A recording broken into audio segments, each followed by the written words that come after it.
बंगाल में सियासी माहौल बहुत ज्यादा गर्मा गया है। बैरकपुर पहुंचने से पहले बीजेपी के रथ को बंगाल पुलिस ने अपने कब्जे में ले लिया है। और इस बीच अहम खबर यह आ रही है कि बंगाल के सियासी दंगल में सीएम योगी की भी एंट्री होने जा रही है। 2 मार्च को पश्चिम बंगाल जाएंगे यूपी के सीएम योगी आदित्यनाथ। बंगाल के मालदा में सीएम योगी आदित्यनाथ की रैली तय हो गई है।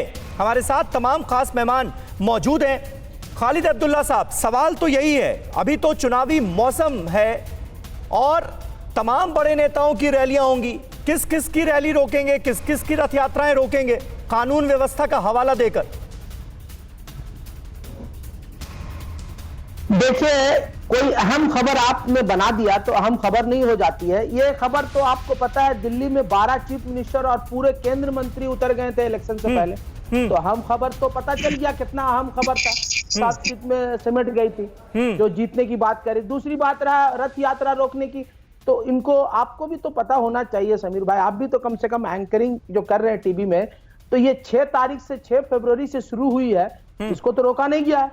अब आज आके क्यों रोका जा रहा है, इसको भी तो समझने की जरूरत है। ये लोग को बताया जा रहा है कि उस रास्ते पे नहीं जाना है, तो वो रास्ते पे नहीं जाना। लॉ एंड ऑर्डर, एक बार कहते हैं कि law and order Calcutta police, Bengal police का मामला है, तो पुलिस का मामला लॉ एंड ऑर्डर देख के ही नहीं कर रहा है, इसमें तो खुद ही कंट्रोवर्सी कर रहे हैं। दूसरी बात, अवैसी की बात कहा कि मटिया बुरुज में आज इनकी रैली को रोक दिया गया है। मैं कह रहा हूं कि मटिया बुरुज में ही रैली नहीं, मैं समझता हूं कि भारतीय जनता पार्टी के एक सिक्के के 2 पहलू हैं। साक्षी महाराज जी इनके लिए दुआ करते हैं, इनके लिए आशीर्वाद करते हैं कि ये भल अच्छे रहे, फले फूले। इनको चाहिए कि ये आके यहाँ काम करे। तो एक सिक्के के 2 पहलू का अवैसी का जो मीम के नाम से आता है वो तो क्लियर है। और जब ये बात करते ही हैं, इनको तो समझने की जरूरत है कि ये भारतीय जनता पार्टी के लोग हैं। भारतीय जनता पार्टी, ठीक है। अरे भाई खालिद अब्दुल्ला साहब, पूरे तरह से लेकिन ओवैसी को इसलिए रैली की इजाजत नहीं मिली क्योंकि वो एक सिक्के के 2 पहलू हैं, जो थ्योरी आप दे रहे हैं, ये कहना चाह रहे हैं आप?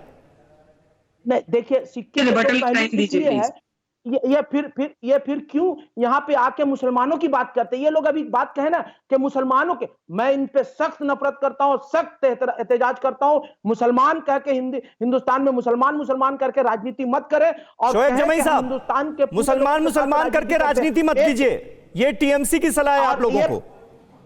ये भी कहना चाहूंगा। ठीक है, बस अब इतना कुछ कह लिया आपने, और भी लोग हैं। जी शोएब जमई साहब, जल्दी से कंप्लीट कीजिए, उसके बाद प्रियंका जी मैं आपके पास आ रहा हूं। जी लीजिए खालिद साहब, बड़ी एहतराम और अदब के साथ कहना चाहूंगा कि जो आप अंडर एस्टिमेट कर रहे हैं फुरफुरा शरीफ को और वहां पे जो लोगों को, वो आप गलत समझ रहे हैं।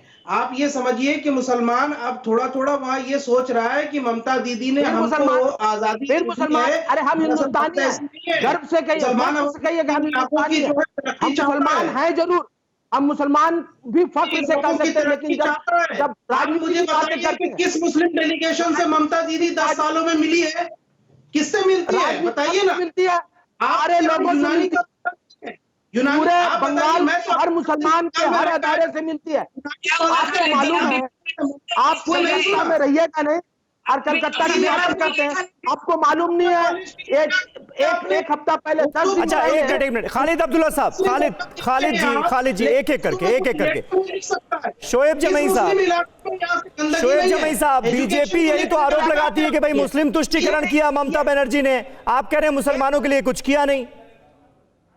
नहीं किया भाई, सिर्फ और सिर्फ जो है मुसलमानों को ये कह। और देखिए, कोलकाता पहुंचे हुए हैं जेपी नड्डा, बीजेपी के राष्ट्रीय अध्यक्ष, वो तस्वीरें भी हमारे सामने आ रही हैं। शोएब जमई साहब कंप्लीट कीजिएगा अपनी बात, लेकिन इस वक्त ये लाइव तस्वीरें हम देख पा रहे हैं जेपी नड्डा की आज के इस कार्यक्रम में मौजूदगी बड़ी खास, क्योंकि आज घोषणा पत्र कैसे बनाया जाए, घोषणा पत्र में बीजेपी के कौन कौन से मुद्दों को शामिल किया जाए, इसके लिए जो रायशुमारी का प्रोग्राम है उसकी शुरुआत करने के लिए जेपी नड्डा वहां पर पहुंचे हैं और वो तस्वीरें भी हमने आपको दिखाई। शोएब साहब जल्दी से क्लियर कीजिए अपनी बात, क्या कहना चाह रहे हैं? नहीं, मैं बस इतना कहना चाह रहा हूं कि आप वहां पे मुस्लिम लीडरशिप को जो अंडर एस्टिमेट करने की कोशिश करती है ममता दीदी, वो ठीक नहीं है, क्योंकि मिजाज बदल रहा है और इसका नुकसान हो जाएगा। इसलिए मेरी सलाह है, मैं चाहता हूं कि ममता दीदी आए दोबारा सरकार में, लेकिन मुसलमानों के जो मसाइल है, जो माइनॉरिटीज की इशू है, आप उसको। प्रियंका टिब्रेवाल, लेकिन आप लोग तो यही आरोप लगाती हैं कि मुस्लिम तुष्टीकरण किया है, जरूरत से ज्यादा मुसलमानों का साथ दिया है ममता बनर्जी ने। यहाँ तो उल्टी बात हो रही है। यही तो गलतफहमी बीजेपी फैलाती है और टीएमसी उसको अच्छा ठीक है, सुनिए प्रियंका जी को सुनिए जरा जी। देखिए क्या है कि जो राजनीति में कभी भी मुसलमान हिंदू को नहीं जाना चाहिए, राजनीति में मुसलमान हिंदू को नहीं जाना चाहिए। अगर हम लोग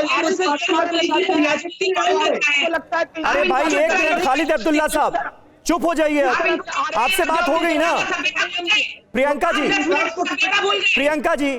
जी, ये हिंदू मुसलमान की राजनीति का ही इरादा है क्या सारी पार्टियों का? सुनकर तो ऐसा ही लग रहा है। देखिए मैंने बहुत देर इनको सुना, मुझे आपको 3 मिनट देने पड़ेंगे फॉर रिबटल। बोलिए। तो ये दोनों जो हैं ये बीजेपी पर आरोप लगाते हैं धर्म की राजनीति करने के लिए। देखिए धर्म की राजनीति कौन कर रहा है यहाँ बैठ करके। हाँ। दूसरी बात, जो ममता बनर्जी ने मुसलमानों के लिए क्या किया नहीं किया उसका जवाब ये है, मुसलमानों के लिए आर्थिक या हेल्थ सेक्टर में ममता बनर्जी ने कुछ नहीं किया, लेकिन दंगा करने का उन्होंने लाइसेंस दिया। ये अभी खालिद साहब कह रहे थे ना कि रथ यात्रा होने से दंगा होगा, तो मैं आपको बताती हूँ 2016 मालदा, 2018 रानीगंज, 2016 दूलागढ़, सब जगहों पर दंगा हुआ। और दंगा किया किसने? उन्हीं अपीजमेंट वाले पार्टी ने, उन्हीं लोगों ने जिनको ममता बनर्जी दूध देने वाली गाय कहती है, लेकिन उनको अरेस्ट नहीं किया गया क्योंकि ममता बनर्जी दंगा कराने का प्रोत्साहन देती है। तीसरी बात ये, जो ममता बनर्जी इतनी अच्छी अच्छी भाषा का प्रयोग कर रही है, दानव दैत्य बोल रही है, ये कुछ नहीं है, बौखलाहट है। बौखलाहट क्यों है?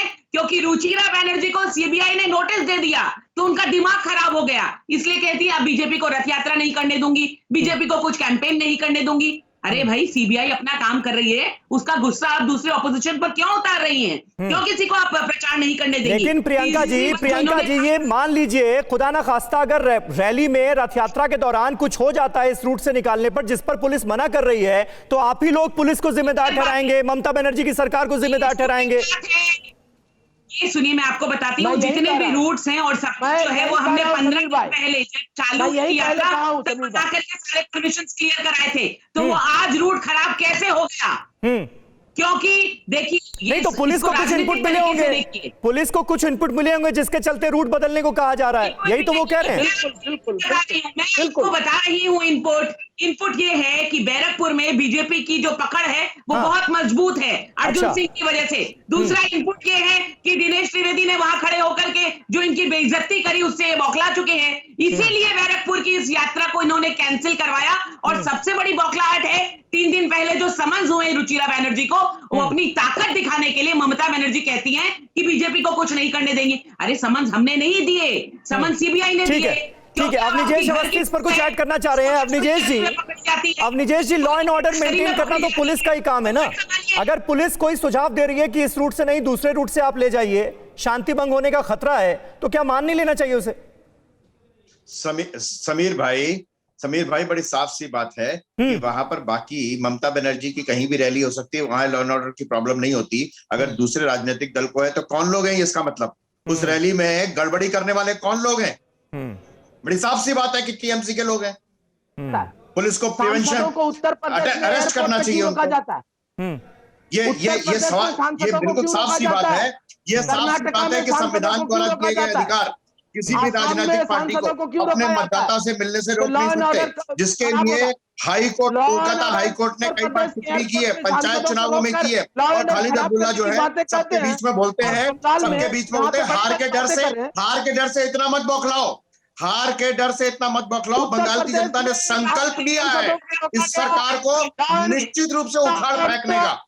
ये बंगाल के भद्रलोक में आपकी हिंसा, चलिए बहुत शुक्रिया। कौन सही कौन गलत इसका फैसला करना है पश्चिम बंगाल की जनता को, लेकिन डेवलपमेंट जो हो रहे हैं वो अपने आप में बहुत अहम। चुनावी माहौल जो है वो पूरी तरह से गर्माता हुआ नजर आ रहा है। बंगाल में बीजेपी के रथ को एक तरफ रोक लिया गया है, ओवैसी को रैली की इजाजत नहीं दी गई है, और ऐसे वक्त में जेपी नड्डा पहुंचे हुए हैं बंगाल, और आज घोषणा पत्र को लेकर, बीजेपी के घोषणा पत्र को लेकर तमाम तरह के उनके कार्यक्रम है। फिक्र आपकी, सोमवार से शुक्रवार रात 9 बजे सिर्फ TV9 भारतवर्ष पर।